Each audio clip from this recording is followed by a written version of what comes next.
G'day, it's Peter Morrison here from Adventure Kokoda. Once you've committed to a trek, you not only have to start preparing physically and mentally, but you have to start thinking about clothing and equipment choices. And we can't stress enough how important it is to have the right equipment. The Kokoda Trail can be a testing environment, so the difference between getting it right and having the trip of a lifetime and getting it wrong and struggling with failing equipment, or even worse, being injured, starts in the planning stage. I'm here with Kit, one of the experts here at Paddy Pallin.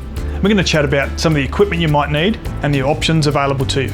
The number one item everyone needs to get right, and the one thing not to buy online, are your boots. They need to be fitted properly so they are comfortable. You also need to make sure you train in them as much as possible.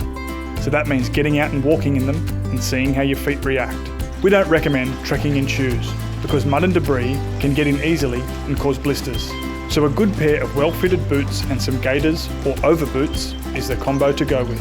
It is also important to know how your feet will handle them when they are wet. So that means walking in water, creeks, puddles, or even just a bucket of water. Do whatever you can to road test them pre-trek. Mate, let's start with boots. Sure. For someone that wants to trek Kokoda, what should they be looking for? Given the demanding nature of the trail, definitely something sturdy, enough stiffness to give you the support, like ankle support, foot support. Generally we go for a higher boot as well, that'll give you the ankle support. Keep the mud out, detritus. Go Gore-Tex, because there's a lot of wet weather, river crossings, things like that. The fit's the most important thing. You have to get the fit right, and they come in a variety of different shapes and sizes. We sort of go with Scarpa generally, or the Salomon, something in this range here, because they've got the sort of the stiffness that you need and the support. The Gore-Tex runs up to the joint in the tongue there, so you're kind of water protected up to that point.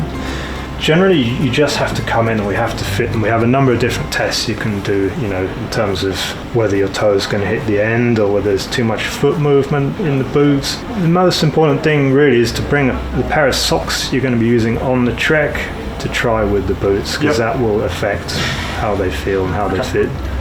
The clothing choices you select will have a huge impact on how comfortable your trek is and how light you can pack. Ideally, you want quick drying, lightweight and compact clothing to deal with the humid and often wet conditions of PNG. So Kit, what else should trekkers be after when they're dealing with clothing? Go synthetic, like a polyester or something similar. Very lightweight, quick dry, go long sleeve in the shirt. Trousers, zip-offs are great, give you the flexibility. You need the protection against mosquitoes and stinging plants. Some of the clothing has permethrin impregnated in it to kill mosquitoes and insects. It's a good option. Just generally go lightweights, and lighter colours are good as well because mosquitoes don't like light colours. So Kit, when it comes to socks, what kind of recommendations can you give with those? Don't go cotton. We recommend like a wool synthetic blend or a full synthetic. Dries a lot quicker.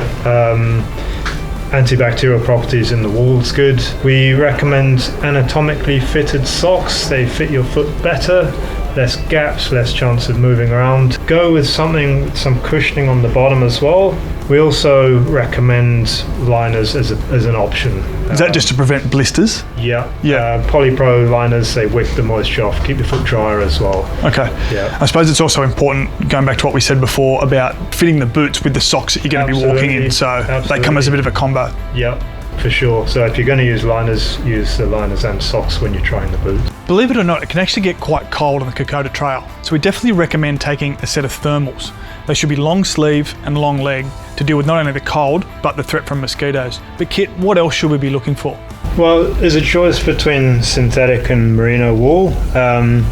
Advantages in synthetic is it's very lightweight, cheap, warm and quick dry. Merino, you've got the advantage of thermoregulation and it's more antibacterial properties, so it'll stay fresher a lot longer. But both options have lightweight versions, so I'd go something fairly lightweight and long sleeve, as you said. And your other nighttime clothes should be lightweight and suitable for a warm environment. And it's a must to have your long sleeves and long legs to reduce the risk of exposure to mosquitoes and other insects. Trekkers are going to require an alternative set of footwear for wearing around camp because it's quite often wet and muddy. One of our recommendations is the Shimano E-Wear, but Kit, I see you've got this Tiva brand, which is another one of our recommendations. Yeah. What can you tell us about them? It's a very sturdy sandal. It's got a really nice deep tread on it. Very comfortable. Can be used for long walks as well, but great for around camp. They're lightweight. Now, we definitely don't recommend runners because they're too heavy to carry and they just won't dry out in time, or Crocs because they're too slippery. The first decision you need to make in regard to what backpack you might require is whether or not you're going to engage one of our personal carriers. Let me just say, if you're not as fit as what you should be, or you're getting on in years, we strongly recommend you take up this option. Personal carrier will carry your backpack and act as your trek caddy for the duration of your trek. He will assist you over the most difficult sections of the trail, assist you with packing up and setting up each day, and if it comes to it, he will often catch you before you fall. You'll not only be employing a very thankful village member for 10 days and helping feed his family, but you'll gain a new best mate. If you do take up this option, then you'll still be required to carry a day pack, so something between 20 and 35 litres should be sufficient. If you decide not to engage one of our personal carriers, then you're going to need a backpack. Now, these can be hired from Adventure Kokoda, but if you're in the market for your own, then something around 75 litres should get the job done. So packs need to be fitted to a body type. No doubt that's quite technical, but what else should trekkers consider? To start off with, I mean, the packs come in a couple of different styles. You got kind of rigid frame ones which support more, but they're a bit heavier. And you got lightweight ones that are not so rigid, but don't give you quite as much support. Fitting is key. They come in different torso lengths, and there's gender-specific packs, so male and female packs, different strap configurations and ratios. Consider rain covers as well. Yeah, definitely. A lot of moisture. They are waterproof up to a point, but the access points are not, so heavy rain will get wet. Basically, fitting is crucial. During your trek, you're going to be replenishing your water daily from any of the mountain streams and creeks that you cross. Now, the water's fresh and cool, but you're still required to sterilise every drop that you drink. So Kit, I know there's a few products on the market, and with what you've got in store, what are the pros and cons of? The tablets are a good easy one. The downside of them is they don't always taste great and they take a little while, take sort of half an hour to 2 hours. SteriPen's great, a bit more expensive, but they zap all the biological matter within 90 seconds. That's a litre done there. The mechanical filters are good also, especially if there's a lot of particulates in the water. I suppose it's just up to trekkers to decide whether what's important to them, the cost versus the time it takes to sterilise that water. Absolutely right. The high humidity and temperatures of PNG and the physical demand of the trek dictates that we need to have the capacity to carry enough water. The best way to do this is by using a combination of a 2 to 3 litre hydration bladder and at least one spare water bottle. What else should people consider?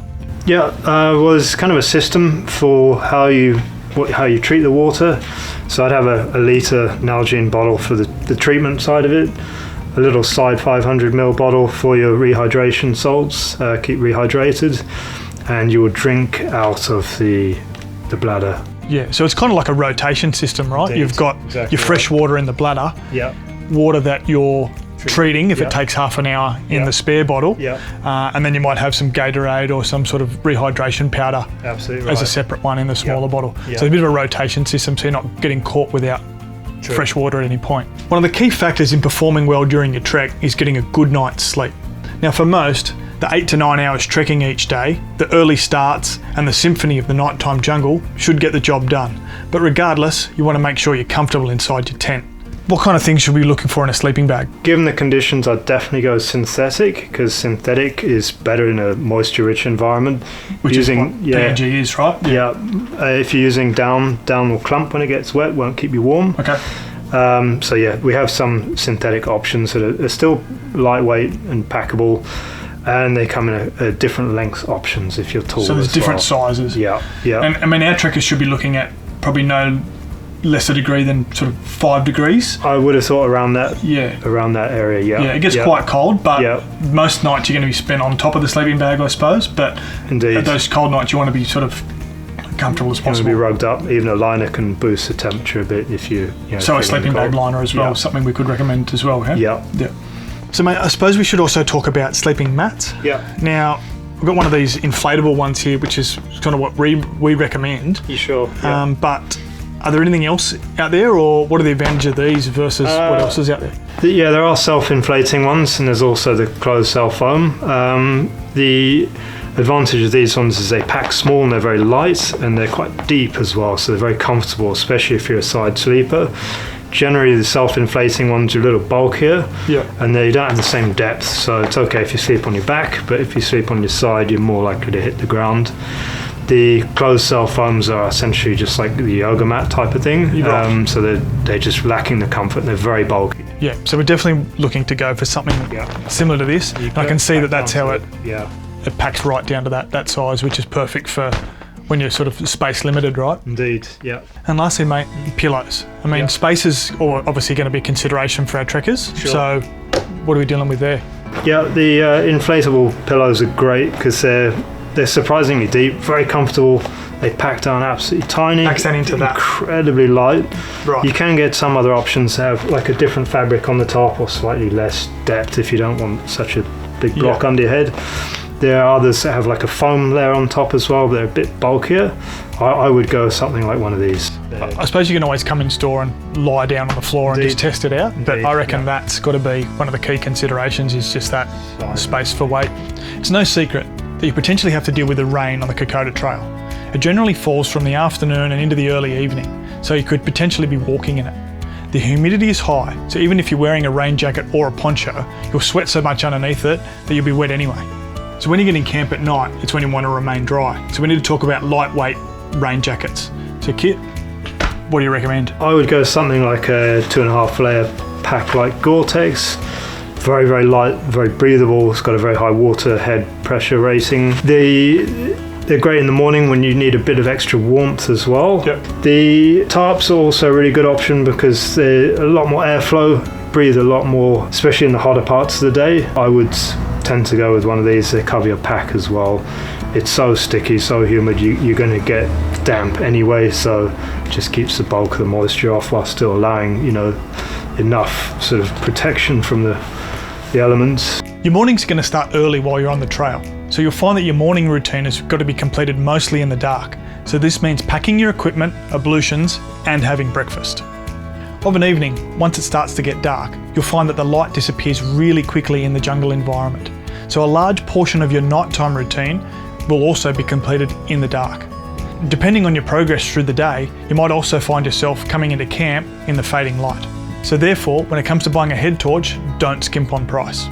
So Kit, obviously trekkers are going to want a headlamp with a good battery life, but is there anything else they should consider? One of the key considerations is the waterproof rating. A lot of moisture, obviously. I would say go for something with an IPX6-7 rating. I would probably get one that has a red light for around camp so you don't blind people, take away their night vision. Probably go for something around the 300 lumens mark plus. It should be enough to cover everything. And it's nice to have a couple of different beams, like a spot beam and a wide beam. So they've got some options here? For sure, lots of options there. Okay. Yeah. And don't forget to take spare batteries. We're not modest in saying that at Adventure Kokoda, the meals we provide our trekkers are the best on the track. And we can also cater for specific diets, and trekkers can let us know these requirements at the time of booking. Another consideration is that we purchase all of the food for our treks from supermarkets in Port Moresby to help support the local community. We do not use ration packs, nor do we rely on village food, as there is no guarantee it will always be available, and there is a risk of contaminated food cooked and served by villagers. We prepare, cook and serve fresh meals for our trekkers. Ration packs from Australia, whilst palatable, are simply a cost saving for the trek operator providing them. That said, you'll be provided with 3 hearty meals a day, so you'll need to have some utensils, namely a plastic bowl, a mug and some eating utensils. So mate, what have we got available? Okay, so we have proper sets of your cutlery and your bowl and mug and everything. We also sell everything separately. In terms of cutlery, you can go as simple as a plastic spork right the way up to titanium sets there, super light, super strong. Cedar Summit, they do a bowl that folds out like a concertina, and they do mugs and things that do the same thing. Number of different options there. It looks like there's heaps of different options. I mean, from my personal experience, all people I reckon need is a spork like that, and one of those fold out bowls. That'll do. Nice and lightweight. Easy to wash. Done and dusted. In between our meal stops, we recommend that our trekkers carry a selection of snacks to graze on throughout the day. We do call past villages who often sell bananas, passion fruit, watermelon, but we can't always guarantee that they're going to be open for business. Therefore, we recommend our trekkers carry at least 150 grams of things like jelly beans, a trail mix or muesli bars, and you can graze on these throughout the day. These should be carried in a separate container, which you can simply pour into your mouth rather than having to sanitize your hands each and every time you eat. Personal hygiene is an important consideration when on the Kokoda Trail. Therefore, it's imperative that you wash your hands before meals and after toilet stops. And for this, we recommend using an antibacterial gel. Other factors are the heat, humidity, sweat and mud, which combined are the perfect combination for skin irritations. To alleviate this, it is important to bathe at the end of each day and give your body and clothing a good wash. We are travelling through a pristine environment, so we need to be conscious of any products we are using in the waterways. So Kit, what products are available that are environmentally friendly? Well, we've got a range of products. They come in these ultra compact leaves. Each little leaf is, either a laundry wash, body wash, or shampoo, a number of other things as well. Or they come in like a larger sort of liquid form. This particular one's a multi-purpose wash. They're all biodegradable, environmentally friendly. The wilderness wipes is another thing you can use. They are compostable, so fairly environmentally friendly. In terms of drying yourself after using these, we recommend dry light towels or one of the microfiber towels, very small, very compact. They dry you pretty well, and they dry themselves quickly after, so it's important. We've now covered the major pieces of equipment you're going to need. More comprehensive lists are available on our website under pre-trek preparation. And once you do confirm your booking, more information will be sent out relating to your trek. And don't forget, our Adventure Kokoda Facebook page and website is updated regularly with information and training sessions available. And our trek leaders are always available with helpful advice.